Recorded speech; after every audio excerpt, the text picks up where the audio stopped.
Hi అండి. అందరూ ఎలా ఉన్నారు? నేనైతే చాలా బాగున్నానండి. మీరు కూడా బాగుండాలని నేను దేవుణ్ణి కోరుకుంటాను. ఇవాళ మన ఛానల్లో వచ్చేసి వడ పులుసు చేశానండి. చాలా బాగుంటుందండి ఈ కర్రీ. రైస్ లేకి సూపర్ ఉంటుందండి. మీరు కూడా ఒకసారి ట్రై చేయండి. ఈ కర్రీని ఎలా చేయాలో, ఏ విధంగా చేయాలో నేను మీకు క్లియర్గా ఈ వీడియోలో చూపిస్తాను. చూడండి వడలు అసలు ఎలా ఉన్నాయో. చాలా బాగుంటుందండి. మీ చిన్నపిల్లలకి స్కూల్కి వెళ్ళేటప్పుడు లంచ్ బాక్స్ ఇలా పెట్టి పంపించినా కూడా చాలా ఇష్టంగా తింటారండి. కొంతమంది ఉంటారు కదా, తినకుండా మళ్ళీ రిటర్న్ తీసుకొచ్చే వాళ్ళు బాక్స్. అలాంటి ప్రాబ్లం అయితే ఏముండదండి. ఈ కర్రీ చేసి పెట్టారంటే కొంచెం కూడా మిగిల్చకుండా రైస్ అంతా తినేస్తారండి. ఈ కర్రీ ఎలా చేయాలో, ఏ విధంగా చేయాలో, ఏవేవి కావాలో నేను మీకు వీడియోలో చూపిస్తాను. వీడియోలోకి వెళ్లే ముందు ఫస్ట్ టైం ఈ ఛానల్ చూస్తున్న వాళ్ళైతే లైక్ చేయండి, షేర్ చేయండి, కామెంట్ చేయండి, సబ్స్క్రైబ్ చేయండి, బెల్ ఐకాన్ క్లిక్ చేయండి. ఎందుకంటే నేను పెట్టే ప్రతి ఒక్క వీడియో మీకు నోటిఫికేషన్ రూపంలో వస్తుందండి. సపోర్ట్ చేయండి ఫ్రెండ్స్. మీ సపోర్ట్ ఉంటే నేను ఎలాంటి మంచి మంచి వీడియోలు ఇంకా నేను మీకు చేసి చూపించగలను. ఎందుకంటే మీరు చేసే ఒక్క సబ్స్క్రైబ్ నాకు ఎంతో విలువైనదండి. అది మర్చిపోవద్దు మీరు. ఎందుకంటే మీరు సబ్స్క్రైబ్ చేయడం వల్ల మీకు ఎలాంటి ప్రాబ్లం ఉండదు. నాకు మంచి హెల్ప్ చేసిన వాళ్ళు అవుతారు. ఇంకా లేట్ చేయకుండా వీడియోలోకి వెళ్దామండి. ఏమేం కావాలని నేను మీకు వీడియోలో చూపిస్తాను. వీడియోలోకి వెళ్దాం పండి. Welcome to Nellore food channel కి స్వాగతం, సుస్వాగతం. ఇవాళ మన ఛానల్లో వచ్చేసి మసాలా వడ పులుసు చేస్తున్నానండి. దానికి గాను ఏమేమి ఇంగ్రీడియంట్స్ వాడతానో నేను మీకు క్లియర్ గా చూపిస్తాను. వెళ్దాం రండి. నేను 8 వడలు తీసుకున్నానండి. మసాలా వడలు నేను హోమ్ మేడ్ ఇంట్లోనే ప్రిపేర్ చేసుకున్నాను. అలాగే ఈ మాత్రం చెక్క, ఈ మాత్రం ఇలాచి, 2 లవంగాలు, చింతపండు ఈ మాత్రము, కొంచెం అల్లం పేస్ట్, అలాగే ఒక పెద్ద ఆనియన్ కట్ చేసి పెట్టుకున్నానండి.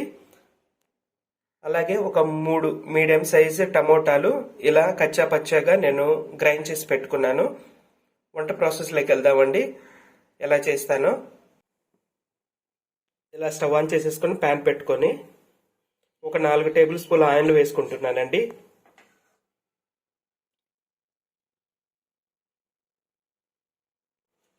ఆయిల్ ఈటెక్కగానే కొన్ని ఆవాలు వేసుకుంటున్నానండి. అలాగే కొంచెం జీలకర్ర.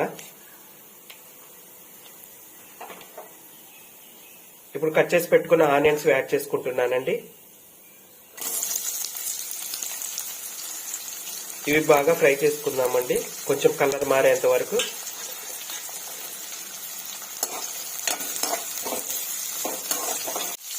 అలాగే చెక్క, లవంగం, ఇలాచి అవి కూడా యాడ్ చేసుకుంటున్నానండి.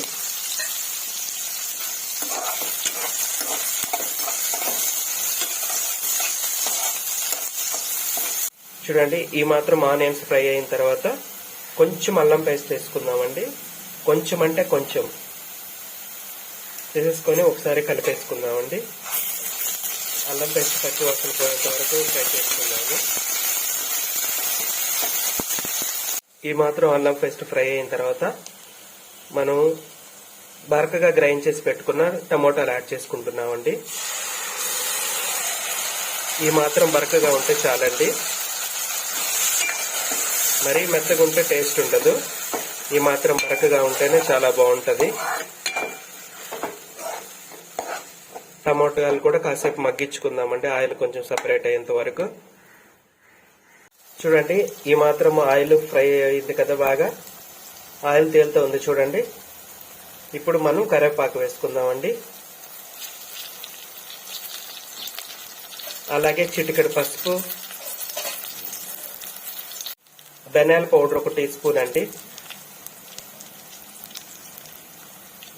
అలాగే రుచికి తగ్గ కారం ఇప్పుడే వేసేసుకుందాము.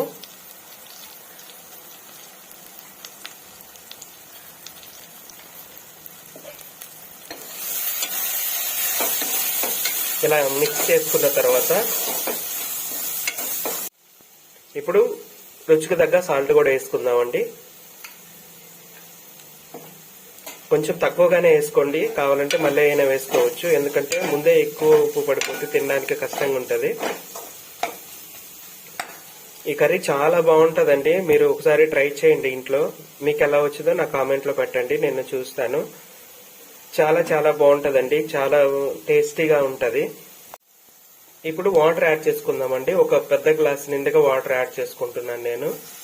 అదే నేను టమోటాలు గ్రైండ్ చేసి పెట్టుకున్నాను కదండి, అందులోనే కొన్ని వాటర్ వేసుకుని అంత క్లీన్ గా చేసేసి వాటర్ యాడ్ చేసుకున్నానండి నేను. మీకు ఎంత కర్రీ అవసరమో దానికి తగ్గ వాటర్ వేసుకోండి. మరీ పలుచగా ఉంటే బాగుంటుంది, మరీ చిక్కగా ఉంటే బాగుంటుందండి. కరెక్ట్ గా మీడియం గా ఉండాలండి ఈ కర్రీకి, అప్పుడే దీనికి మంచి టేస్ట్ వస్తుందండి. చూసారు కదండి ఎలా మరుగుతుందోను. ఇలా మరుగుతున్నప్పుడే ఉప్పు కారాలు అన్ని చూసుకోవాలండి. నాకైతే పర్ఫెక్ట్ గా సరిపోయాయన్ని. ఇప్పుడు మనం ఇందాకలా ఫస్ట్ నేను మీకు చూపించాను కదండి చింతపండు, అది నానబెట్టుకున్నానండి. నానబెట్టుకుని బాగా పిండేసుకుని దాంట్లో జ్యూస్ వేసుకుంటున్నానండి. మీరైతే ఎంత పులుపు అయితే కావాలో అంత మాత్రమే వేసుకోండి. మరీ ఎక్కువ వేసుకుంటే మరీ పుల్లగా ఉంటది. కానీ ఈ కర్రీకి కొంచెం పులుపు ఉంటేనే టేస్ట్ గా ఉంటదండి. దాన్ని బట్టి అడ్జస్ట్ చేసుకొని చూసుకోండి మీరు. నేను చింతపండు రసము యాడ్ చేసుకుంటున్నానండి. ఒకసారి కలిపేసుకుందామండి.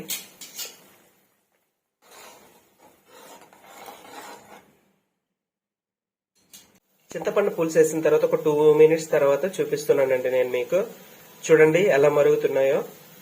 ఎందుకంటే గ్రేవీలో చింతపండు రసం కూడా బాగా ఉడికిపోయిందండి. ఇప్పుడు మనం ఫైనల్ గా వడలు వేసుకుందాము. వడలన్నీ కూడా వేసేసుకుందామండి. ఒక్కసారి అలా తిప్పేసి, అంటే గట్టిగా తిప్పితే మళ్ళీ విరిగిపోతాయండి. ఊరికే అలా తిప్పేసుకొని మూత పెట్టేసుకొని మీడియం ఫ్లేమ్ లో ఒక 5 minutes ఉడికించుకుందామండి. మన కూర రెడీ అయిపోతుంది. అంతేనండి, చాలా సింపుల్ అండి ఈ కర్రీ చేసుకోవడం. మీరు కూడా ట్రై చేయండి. మీకు ఎలా వచ్చిందో కామెంట్ లో పెట్టండి. 5 minutes అయిపోయిందండి. ఒకసారి మూత తీసి చూసుకుందాం మన కర్రీ ఏ స్టేజ్ లో ఉందో. చూసారా, దగ్గరికి అయిపోయింది కదండి. ఇప్పుడు మనం ఫైనల్ గా కొంచెం కస్తూరి మెంతి వేసుకుందామండి. ఇది ఆప్షనల్ అండి, మీకు ఇష్టమైతే వేసుకోండి, లేదంటే అవసరం లేదు. కానీ వేసుకుంటే బాగుంటదండి. అలాగే కొంచెము కట్ చేసి పెట్టుకున్న కొత్తిమీర కూడా యాడ్ చేసుకొని ఒకసారి కలిపేసుకుందామండి. చాలా బాగుంటదండి ఈ కర్రీ. ఒకసారి మీరు ట్రై చేయండి. చిన్నగా కలిపేసుకుందామండి, ఎందుకంటే వడలు విరిగిపోతాయి. చూడండి ఎంత బాగా వచ్చాయో. చాలా బాగుంటదండి ఈ కర్రీ, మీరు ట్రై చేయండి. ఫైనల్ గా నేను స్టవ్ ఆఫ్ చేసేసుకుంటున్నానండి. ఈ ఛానల్ ని ఫస్ట్ టైం చూస్తున్న వాళ్ళైతే లైక్ చేయండి, షేర్ చేయండి, కామెంట్ చేయండి. సబ్స్క్రైబ్ మాత్రం మర్చిపోకుండా చేయండి, ఎందుకంటే సపోర్ట్ చేయండి ఫ్రెండ్స్. ఎందుకంటే మీ సపోర్ట్ ఉంటేనే నేను ఇలాంటి మంచి మంచి వంటలు నేను మీకు చూపించగలను, మీరు అర్థం చేసుకోగలరని నేను అనుకుంటున్నాను. ఖచ్చితంగా అయితే సపోర్ట్ చేయండి. మీ సపోర్ట్ ఉంటేనే నేను ఇలాంటి మరెన్నో వీడియోలు పెట్టగలను. అంతే ఫ్రెండ్స్, చాలా సింపుల్ ఫ్రెండ్స్ ఈ కర్రీ చేసుకోవడం. మీరు కూడా ట్రై చేయండి. మీకు ఎలా వచ్చిందో కామెంట్ లో పెట్టండి. మరొక వీడియోతో నేను మీ ముందుకు వస్తానండి. అంతవరకు సెలవు, బాయ్ అండి.